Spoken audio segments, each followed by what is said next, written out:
Jagan strong, YCP week. వినడానికి కాస్త ఆశ్చర్యంగానే ఉన్నా ఇప్పుడు వైసీపీలో కనిపిస్తున్న పచ్చి నిజం ఇదే. అధినేత అడుగు బయట పెడితే చాలు జనం తండోపతండాలుగా వచ్చేస్తున్నారు. జగన్ క్రేజ్ ఏ మాత్రం తగ్గలేదని ఈ జన సందోహమే చెప్తోంది. కానీ ఇక్కడే అసలైన ట్విస్ట్ దాగుంది. కేవలం జగన్ ఇమేజ్ను చూసుకొని గెలిపించేస్తామనుకుంటే 2024లో ఎలాంటి ఘోర పరాభవం ఎదురైందో వైసీపీ నేతలు అప్పుడే మర్చిపోయినట్లున్నారు. ఒకప్పుడు పార్టీ కోసం ప్రాణాలు ఇచ్చిన క్యాడర్ ఇప్పుడు ఎందుకని సైలెంట్ అయిపోతోంది? ఎందుకంటే వైసీపీలో ఇప్పుడు మీడియా బేబీలు పెరిగిపోయారు. అవును, మైకులు ముందుకొచ్చి 4 డైలాగులు పేల్చేయటం, ఆ తర్వాత ఏసీ గదులకే పరిమితం కావటం, ఇదే ఇప్పుడు చాలా మంది వైసీపీ నేతల దినచర్యగా మారింది.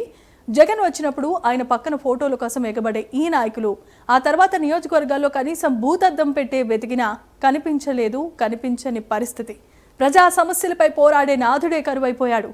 స్థానిక సంస్థల ఎన్నికలు ముంచుకొస్తున్న వేళ అధిష్టానం ఎన్నిసార్లు మొత్తుకుంటున్నా నేతల్లో మాత్రం చలనం కలగటం లేదు. కేవలం జగన్ సభలకు వచ్చే జనాన్ని చూసి ఆహా మనమే గెలిచేస్తున్నామని భ్రమపడితే మాత్రం రాబోయే స్థానిక పోరులో వైసీపీకి మరోసారి దిమ్మ తిరిగే షాక్ తప్పదని రాజకీయ విశ్లేషకులు హెచ్చరిస్తున్నారు. మరి జగన్ ఈ మీడియా బేబీలను పక్కన పెట్టి గ్రౌండ్లో పనిచేసే అసలైన నాయకులను ఎప్పుడు గుర్తిస్తారో చూడాలి.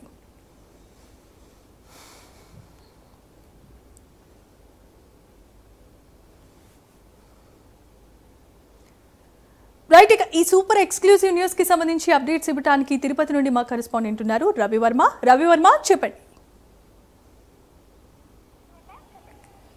ఎస్ జమీమా, ఇవాళ వైసీపీ తీరు చూస్తూ ఉంటే జగన్ స్ట్రాంగ్, క్యాడర్ వీక్ అని చెప్పేసి భావన అయితే ఉత్పన్నమవుతోంది. ముఖ్యంగా గతంలో ఎన్నడూ లేని విధంగా జగన్ 2019కి ముందైతే జగన్ స్ట్రాంగ్ అని చెప్పేసి ప్రజలు కూడా భావించారు, అలాగే కేడర్ కూడా భావించింది. దాని కారణంగానే 2019 ఎన్నికల్లో వైసీపీ పార్టీ అధికారంలోకి వచ్చింది. 2024కి వచ్చేసరికి రాజకీయ పరిణామాలు పూర్తిగా మారాయి. అయితే జగన్ ఇప్పటికి కూడా ఏ కార్యక్రమంకి వెళ్ళినా, ఎవరిని పరామర్శించేందుకు వెళ్ళినా ప్రజలు మాత్రం తండోపతండాలుగా వస్తున్నారు. అయితే అదే స్థాయిలో నియోజకవర్గాల్లో ఉండే నాయకులు, అలాగే ముఖ్య ఇన్ఛార్జీలు వీళ్ళెవరూ నియోజకవర్గాల్లో పర్యటించడం లేదు, వారికి ఆదరణ అయితే లేదని చెప్పి కూడా కేడర్లో స్పష్టంగా తెలుస్తూ ఉంది. కేవలం జగన్కు వస్తున్నటువంటి ప్రజాదరణ చూసి మరి అధికారులకు వస్తామని చెప్పే భావన వైసీపీ శ్రేణులు అయితే నెలకొనిందని చెప్పి కూడా రాజకీయ విశ్లేషకులు అయితే భావిస్తున్నారు. అయితే ఇది పైకి వాపే కానీ బలుపు కాదు అని చెప్పే భావన కూడా రాజకీయ విశ్లేషకులు అయితే పేర్కొంటున్నారు.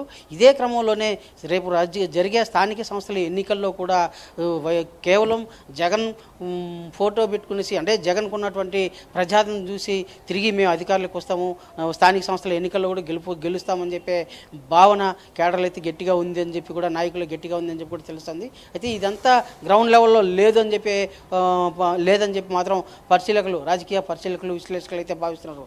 ముఖ్యంగా ఇటీవల కాలంలో ఎన్నడూ లేని విధంగా వైసీపీలో మీడియా ముందు రావడము, రాద్ధాంతం చేయడము, నోటికి వచ్చినట్టు మాట్లాడడము, అలాగే మీడియా బేబీలు ఎక్కువయ్యారే కానీ గ్రౌండ్ లెవెల్లో చూస్తే అలాంటి పటుత్వం కలిగినటువంటి కేడర్లో పటిష్టమైన నాయకత్వం కలిగినటువంటి నాయకులు కొరవడ్డారని చెప్పి భావన స్పష్టంగా తెలుస్తూ ఉంది.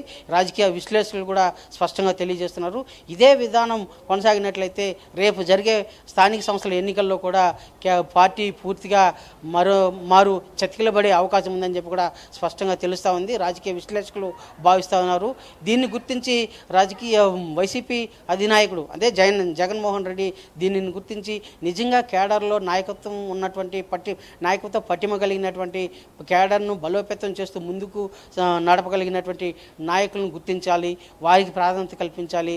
కేవలం మీడియా ముందు బేబీలుగా వ్యవహరిస్తున్నటువంటి, మీడియా భూమిని అడ్డం పెట్టుకొని పదే మీడియాలో మాట్లాడుతున్నటువంటి రాజకీయ నాయకుల్ని ఆధారపడితే మాత్రం జగన్ మరోమారు చతికిలబడతారని చెప్పి భావన రాజకీయ విశ్లేషకులు అయితే స్పష్టంగా పేర్కొంటున్నారు.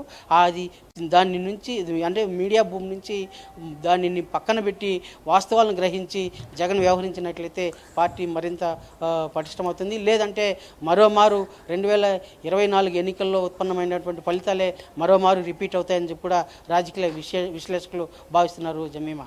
Right, thanks for the updates Ravi Varma.